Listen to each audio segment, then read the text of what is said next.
నమస్తే, welcome to our channel. నేను మీ సిరి. EC Jaganmohan Reddy గారికి మరొక షాక్ ఇవ్వబోతున్నారా?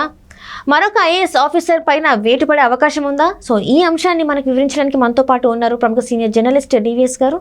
నమస్కారం సార్. నమస్తే సార్, ఇప్పుడు మరొక ఐఏఎస్ ఆఫీసర్ పైన వేటు పడే అవకాశం ఉందని చెప్పేసి మనకు వార్తలు వస్తున్నాయి. అండ్ ఈసీ కూడా దీని మీద యాక్షన్ తీసుకోబోతున్నాను మరి సమాచారం ఉంది. ఇందులో మరి ఈసీ నిజంగానే యాక్షన్ తీసుకునే అవకాశం ఉందంటారా? ఆంధ్రప్రదేశ్ రాజకీయాలు రోజుకో రీతిన రేపెవరు, నెక్స్ట్ వికెట్ ఏది, ఇవాళ ఈ వికెట్ పడింది రేపే వికెట్ పడుతుంది, ఇలా. ఎందుకంటే ఇప్పుడు Dhananjaya Reddy right sir, next wicket Dhananjaya రెడ్డిది పడుతోందా? నిన్న మేనిఫెస్టో రిలీజ్ చేస్తూ జగన్మోహన్ రెడ్డి గారి మాటలు మనం విన్నాం.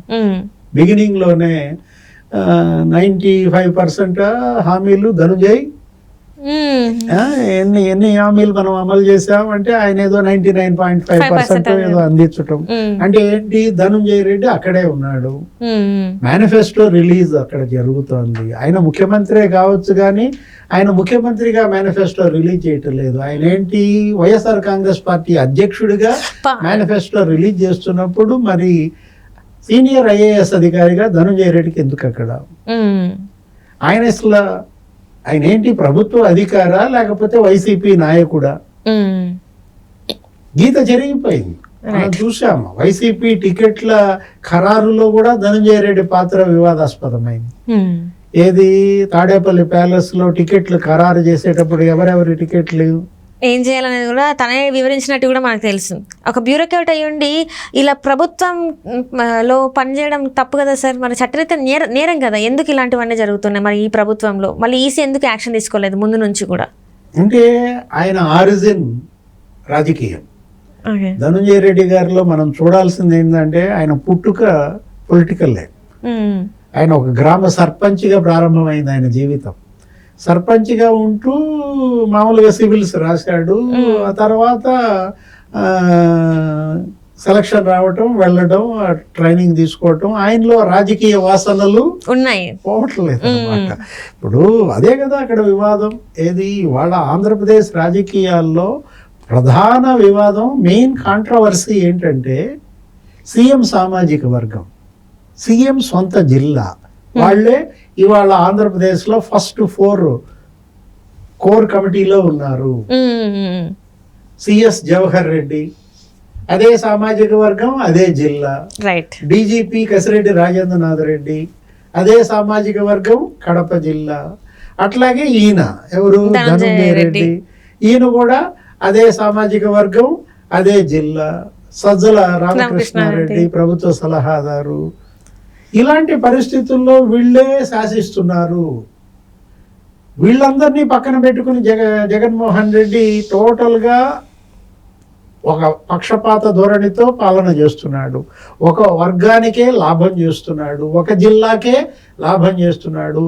జగన్మోహన్ రెడ్డి ఆంధ్రప్రదేశ్కి ముఖ్యమంత్రి, కడప జిల్లాకే ముఖ్యమంత్రి, అన్ని వర్గాల ప్రజలకు ముఖ్యమంత్రి, ఒక సామాజిక వర్గానికే ముఖ్యమంత్రి అనే కాంట్రవర్సీ ఇదేనమాట కారణం. ధనుంజయ రెడ్డి గారు కొంచెం చెప్పాలా, సీనియర్ ఐఏఎస్ అధికారిగా ఏది చెయ్యాలి, ఏది చేయకూడదు. ఇప్పుడు నిన్నటి మేనిఫెస్టో భేటీలో రిలీజ్ చేసేటప్పుడు ఆయన ఉండాల్సిన అవసరం లేదు. అసలు ఆ మేనిఫెస్టో తయారు చేసింది వైఎస్ఆర్ కాంగ్రెస్ పార్టీ నాయకుల, జగన్మోహన్ రెడ్డి, సుబ్బారెడ్డి, ఉమారెడ్డి వీళ్ళు కాదా? మేనిఫెస్టో తయారు చేసింది ధనుంజయ రెడ్డేనా? చూడకపోతే అలాగే ఉంది.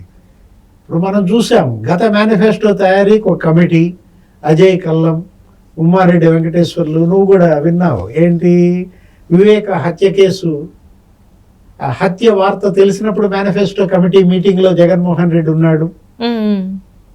పైకి వెళ్ళి వచ్చాడు, పైనుంచి ఏదో కబురు వచ్చింది, కిందకు వచ్చి ఉమారెడ్డి, అజయ్ కల్లం వీళ్ళతో బాబాయ్ నో మోర్ అన్నాడు. అట్లా ఒక కమిటీ, ఒక మేనిఫెస్టో, ఇది గతంలో జరిగిన దీంట్లో. ఇప్పుడు ధనుంజయ రెడ్డి వైఎస్ఆర్ కాంగ్రెస్ పార్టీ మేనిఫెస్టో ఆయనే తయారు చేశాడా? గీత జరిగిపోయిందా? ప్రభుత్వ అధికారి వైఎస్ఆర్ కాంగ్రెస్ పార్టీ నాయకుడు అయిపోయాడా? ఎందుకు ఇంకా కండవా వేసేసుకుంటే పోలా అనేటటువంటి ఆరోపణలు, విమర్శలు ఎదుర్కొంటుంది. ఇందుకే కారణం అన్నమాట. హామీలన్నీ అమలు చేశాం అని జగన్మోహన్ రెడ్డి ఎవరిని అడగాలి? అక్కడ ఉన్నటువంటి నాయకులను అవును అడగాలి, సార్. తన మంత్రివర్గ సహచరుల్ని అడగాలి. అంతేగాని ధనుంజయ్ అంటే ధనుంజయ్ జగన్మోహన్ రెడ్డి మధ్య ఉన్నటువంటి ఆ జిగ్ని దోస్తు, ఆ ఫ్రెండ్షిప్ ని తెలియజేస్తోంది, ఆ సాన్నిహిత్యాన్ని తెలియజేస్తోంది అనమాట. ఆంధ్రప్రదేశ్లో గత కొన్నేళ్లుగా 5 ఏళ్లుగా గీత చెరిగిపోయింది. ఏది? సివిల్ అసిస్టెంట్స్, సివిల్ సర్వెంట్స్కి పబ్లిక్ సర్వెంట్స్కి మధ్య తేడా. ఇప్పుడు వీళ్ళు ఐఏఎస్లు, ఐపీఎస్లు, వీళ్ళు ఐఆర్ఎస్లు కాదు కదా. ఐపీఎస్ అనేది జేపీఎస్ అయిపోయిందనే విమర్శ జగన్ పబ్లిక్ సర్వీస్ కమిషన్ అని. ఐపీసీ అనేది Indian penal code Jagan penal code మారిపోయిందని. ఎంత దారుణమైనటువంటి నిందలకి గురవుతుంది ఇండియన్ సర్వీస్. మనం గతంలో చూడలేదన్నమాట. బెవరేజెస్ కార్పొరేషన్ చైర్మన్ వాసుదేవరెడ్డి బలైపోయాడు. ఏంటి? వైసీపీ వాళ్ళకే మద్యం ఇవ్వడము, మిగతా అన్ని పార్టీలకి ఇవ్వకపోవడము. ఏం జరిగింది? వాసుదేవరెడ్డి బలయ్యాడు. ఆయనే కాదు కదా, ఇంకా అనేక మంది మనం సస్పెండ్ అయినటువంటి పోలింగ్ విధులకు దూరం పెట్టిన పరిస్థితి. 9 మంది అధికారులు, 3 ఐఏఎస్లు, 6 ఐపీఎస్లు, ఒక ఐజీ పాల్రాజ్, ఆయన్ని పోలింగ్ విధులకి దూరం పెట్టారు. ఆ రఘువీరారెడ్డి, పరమేశ్వర్ రెడ్డి, మనం చూసాం ఏ విధంగా వీళ్ళందరూ కూడా పోలింగ్ విధులకు దూరం కావాల్సి వచ్చిందంటే కారణం వైఎస్ఆర్ కాంగ్రెస్ పార్టీతో వాళ్ళ సాన్నిహిత్యం. ఇంకా ఎంతమంది పోలింగ్ ఆఫీసర్లు, రిటర్నింగ్ ఆఫీసర్లు, ఐఏఎస్లు ఇవాళ ఇలా శిక్షకు గురవుతారు?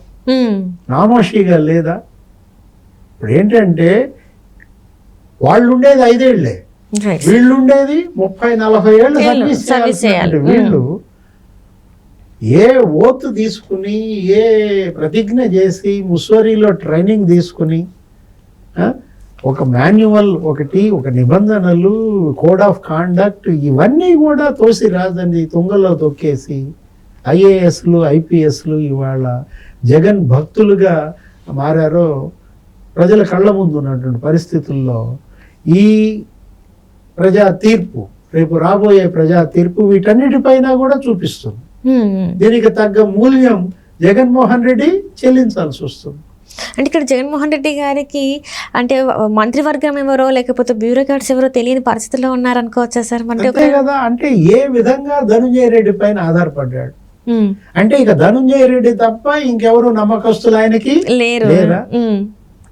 తన మంత్రివర్గ సహచరులనే నమ్మని పరిస్థితి, తన పార్టీ నాయకులనే నమ్మని పరిస్థితి, కుటుంబ సభ్యులనే నమ్మని పరిస్థితి చూసాం, సొంత చెల్లెళ్ళే ఇవాళ తిరుగుబడ్డ పరిస్థితి చూసాం. అంటే నీడనే నమ్మని పరిస్థితుల్లో జగన్మోహన్ రెడ్డి కేవలం ఏక్ నిరంజన్. తనే చెప్తున్నాడు కదా, నేను ఒంటరిగా వస్తున్నాను, ఒక్కడనే వస్తున్నాను అని చెప్తున్నాడు కదా సార్. ధనుంజయ రెడ్డిని ఒక్కడనే నమ్ముకున్నాడు. నీట ముంచినా పాల ముంచినా నువ్వే ధనుంజయ్ అంటున్నాడు అనమాట. ఇప్పుడు ధనుంజయ్ ఆయన మునగట సంగతి దేవుడు ఎరుగు, జగన్మోహన్ రెడ్డిని మాత్రం ముంచేస్తున్నాడు.